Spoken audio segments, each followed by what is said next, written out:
किस्मत से ना भागे दे, राखे बचा के करो ना चरना लागे दे।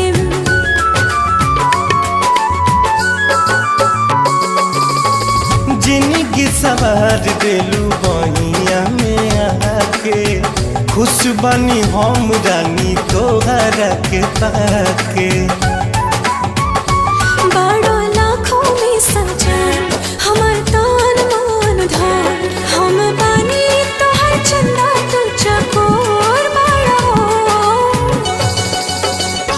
थोड़ा सबर थोड़ा थोड़ा तू तगोर बड़ा हो, हमरा साथी के मर्द से बेजोड़ बड़ा हो।